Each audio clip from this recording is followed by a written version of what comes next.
Good morning friends. आपण या ठिकाणी अंकगणित श्रेणीतील पहिल्या n पदांची बेरीज हे सूत्र तुमच्यासमोर मांडलेलं आहे. SN बरोबर n छेद 2 2a अधिक n वजा 1d. ते सूत्र कसं आलंय तर पेज नंबर 69 त्याचं व्यवस्थित अशा पद्धतीचं स्पष्टीकरण आपल्याला दिलेलं आहे. आपण तत्पूर्वी एक शिकलो होतो की आपल्याला माहिती आहे की Tn बरोबर a अधिक n वजा 1d अंकगणित श्रेणीचं n पद. आपण ह्याला बघू त्याच्या स्वरूपात काही मांडता येऊ शकतं का? आपण बघणार आहोत. a ला मी मांडलं a अधिक a, दोन a ची पुढे काय केली a अधिक a. मग a अधिक n वजा 1d हे कशाचं सूत्र आहे? Tn चं. कशाचं सूत्र आहे? Tn चं. आणि a म्हणजे काय असेल? T1. आपण a म्हणजे काय? T1. तर दोन सूत्र झाले आपल्याकडे. हे एक सूत्र झालं आणि हे एक सूत्र. हे सूत्र पण स्पेशल सूत्र आहे. ज्यावेळेस आपल्याला त्या अंकगणित श्रेणीचं शेवटचं पद माहित असेल त्यावेळेस आपण हे सूत्र वापरलं की कॅल्क्युलेशन सोपं पडतं. आणि ज्यावेळेस आपल्याला अंकगणित श्रेणीचं शेवटचं पद नसेल त्यावेळेस हे सूत्र वापरून आपण त्या ठिकाणी अंकगणित श्रेणीच्या पहिल्या n पदांची बेरीज काढायची.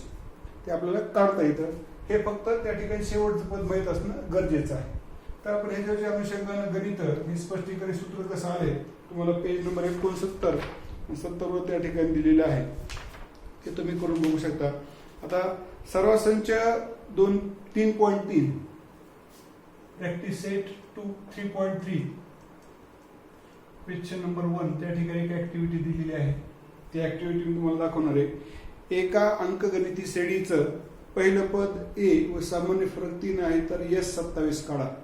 एका अंकगणित श्रेणीचे पहिलं पद म्हणजे T1 म्हणजेच a किती आहे? 6 आहे. आणि सामान्य पद किती आहे? 3. आपल्याला काय काढायचंय? पहिल्या 27 पदांची बेरीज काढायची. S27 आपल्याला काढायचं. पहिल्या 27 पदांची बेरीज काढायची. मग आपल्याला 27 पदांची बेरीज काढत असताना काय करता येईल? सूत्र म्हणायचं SN बरोबर n छेद 2 कंसात 2a अधिक n वजा 1d. हे सूत्र लिहिताना मुलाकडून गडबडीमध्ये, कारण आपण Tn चं सूत्र काय बघितलं? Tn बरोबर a अधिक n वजा 1d. मुलाकडून गडबडीमध्ये आतापर्यंतच्या अनुभवामध्ये मुलं हे सूत्र लिहितात आणि 2a च्या ठिकाणी चुकून त्यांच्याकडून a लिहिलं जातं. चुकून काय केलं जातं? a लिहिलं जातं. आणि ते एकदा सूत्र चुकलं की पुढचं सगळं चुकणार आहे. त्यामुळं काळजीपूर्वक हे सूत्र आपण त्या ठिकाणी लक्षात ठेवायचं. Tn चं सूत्र कुठलं आहे आणि SN चं सूत्र कुठलं आहे? मग SN 27 यांच्या ठिकाणी किती आहे? 27 छेद 2 2a अधिक 27 वजा 1d. S27 बघा 27 ला 2 न काय पूर्णांकामध्ये भाग जाणार नाही, अपूर्णांकामध्ये जाणार आहे पॉइंट मध्ये. आपल्याला आता याची किंमत सुद्धा दिलेली. याची किंमत किती दिली आहे? 6 न. आपण अगोदर इकडे काय बघू समसंख्या येते का? बेसकून 12 27 वजा 1 d ची किंमत किती आहे? आपल्याला 3 दिलेली आहे. डबल सांगतो. यांची किंमत 27 2 गुणिले ची किंमत 6 यांची किंमत 27 1 दशांश d ची किंमत 3 बेसकून 12 27 वजा 1 26 गुणिले 3 27 छेद 2. काही काही जण 12 ची 26 ची बेरीज करतात, परंतु आपल्याला तो नियम माहित पाहिजे. कंचे भागू बेवा अगोदर गुणा कंस साचीचे भागाकार गुणाकार करायला होता आपल्याला. आपण 12 26 78 26 78. आपण वाटलं तर तुम्हाला बघू 3 × 18 हात चालेल 3 2 6 1 7 ची बेरीज करा. S27 बरोबर 27 छेद 2 12 अधिक 78 9 2 1 2 2 चौक 8 1 × 2 5 10. S27 बरोबर 27 5 35 हात चालेल 13 27 चौक 18 108 आणि 13 121. आपण या ठिकाणी हा गुणाकार तुम्हाला करून दाखवलेला आहे. 27 5 35 हात चालेल 13 27 चौक 18 108 आणि 13 121. तर ही S27 आपल्याला ती एक ऍक्टिव्हिटी कृती दिली होती. रिकाम्या जागा भरायच्या होत्या, पण रिकाम्या जागा न भरता मी ते सगळं तुम्हाला करून दाखवलं. ह्याच्यावर ह्या उदाहरणावर आधारित काय आपल्याला प्रश्न करायचे. मी मुद्दाम तुम्हाला या अभ्यासामध्ये मला तुमच्याकडून जास्त प्रतिसाद अपेक्षित आहे. तो प्रतिसाद मी बघणार आहे. तर तुम्हाला कोणकोणतं गणित करायचे ते मुद्दाम देणार आहे. तुम्ही ते गणित सोडल्यानंतरच आपण पुढचं शिकवायला सुरुवात करणार आहोत. पान नंबर 70 सोडवले उदाहरण पहिलं व दुसरं. पान नंबर 71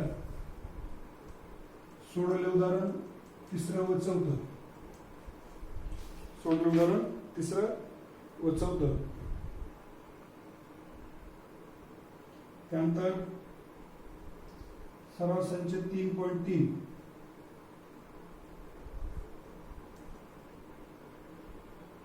त्यातलं तुम्हाला दुसरं आणि पाचवं.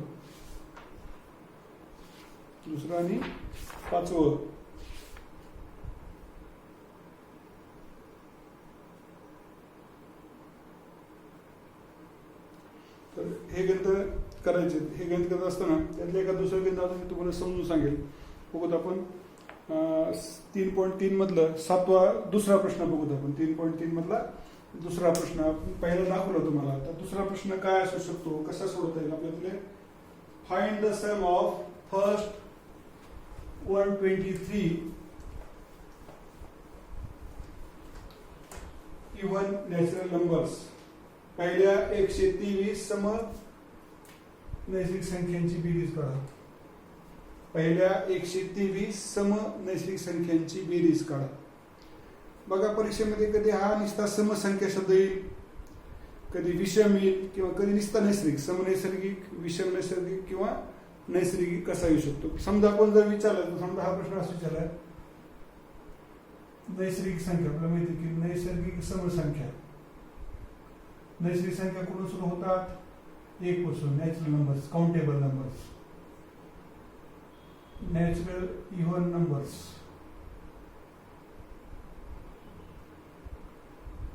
दोन, 4, 6 डॅश डॅश डॅश. T1 आपल्याला T1 बरोबर किती येणार आहे, A म्हणजे 2.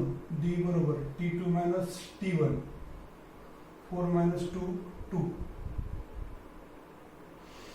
त्यानंतर आपल्याला किती पदांची बेरीज काढायची, N 123. म्हणजे N किती आहे, 123. तर पहिले 123 पदांची बेरीज काढायची.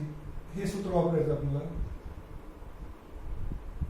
Sn बरोबर n/2 2a अधिक n वजा 1d.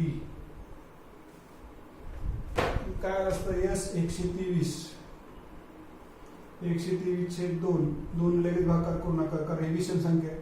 जर इकडे समसंख्या आली तर आपण बघू, म्हणजे आपल्याला काटछाट करणं सोपं पडतंय. 2 गुणिले h किंमत 2 अधिक 123 वजा 1 d ची किंमत किती आहे, 2. 123/2 2 4 122 गुणिले 2. अगोदर बेरीजच करा, गुणाकार करा, बेरीज करू नका अगोदर. 4 2 4 2 4 1 2 123/2 248 1 1 2.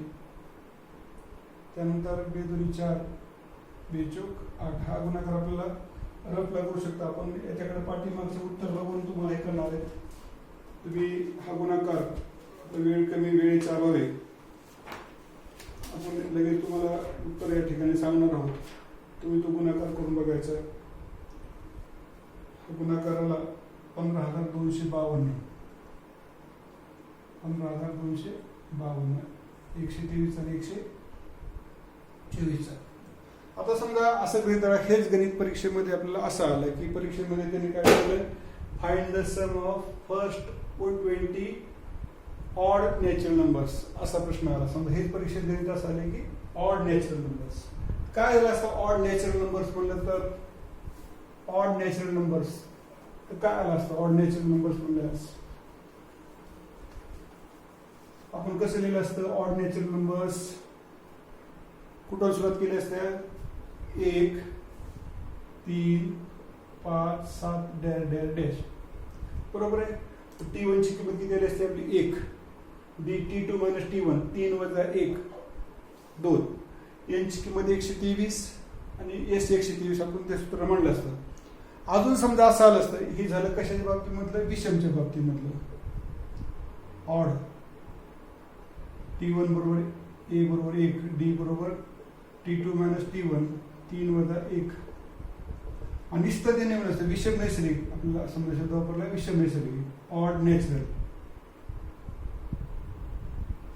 आता काय सम नैसर्गिक समजा नुसतं असं आलं असतं की फक्त नैसर्गिक नॅचरल, तर काय आलं असतं नॅचरलच्या बाबतीमध्ये 1 2 3 4 डॅश डॅश डॅश. T1 ची किंमत 1, डी किती आलं असतं T2 मायनस T1, 2 वजा 1 1. मग पुन्हा आपलं ते गणित कॅल्क्युलेशन करावं लागतं. म्हणजे परीक्षेमध्ये हेच गणित विचारलं जाईल असं नाही, काय काय बदल होऊ शकतो त्यामध्ये. या ठिकाणी काय केलं, सम नैसर्गिक संख्या, even natural numbers. Natural numbers आपल्याला माहित पाहिजे. नॅचरल नंबर्स म्हणजे काउंटेबल नंबर, ज्या संख्या आपण मोजण्यासाठी वापरतो त्याला आपण नॅचरल नंबर्स म्हणतो. मग परीक्षेमध्ये जर विषम नैसर्गिक संख्येच्या बाबतीमध्ये आलं तर काय येऊ शकतं, तुम्हाला तुमच्यासमोर दाखवले. समजा अजून बदलून टाकलं असतं त्यांनी की नैसर्गिक संख्येच्या बाबतीमध्ये काय येऊ शकतं, तर हे सुद्धा तुम्हाला दाखवले. त्यामध्ये फक्त T1च्या आणि Dच्या किमती तुम्हाला बदललेल्या दिसतील. सूत्रामध्ये मांडायच्या किमती ठेवायच्या. मग हे दोन गणित सुद्धा तुम्ही करून बघायचे. फक्त त्या समच्या ठिकाणी काय टाका, विषम टाका. आणि एकदा काय करा, समय नको आणि विषम नको, फक्त पहिल्या 123 नैसर्गिक संख्यांची बेरीज काढा. पहिल्या 123 नैसर्गिक संख्यांची बेरीज काढा. ती किती येऊ शकते हे तुम्हाला त्या ठिकाणी दिसून येईल. तर मला वाटतं ते तुम्ही गणित जर केले तर आपण पुढचं शिकवणार आहेत. मला तुमचा फीडबॅक ह्यासाठी महत्वाचा आहे. जितके तुम्ही मला सोडून दाखवताल, माझ्या व्हॉट्सअपवर पाठवताल, तेवढे मी ते चेक करून त्या चुका तुम्हाला सांगेल. आणि तुमचा मला प्रतिसाद या प्रकरणामध्ये जास्त गरजेचा आहे. ओके, धन्यवाद.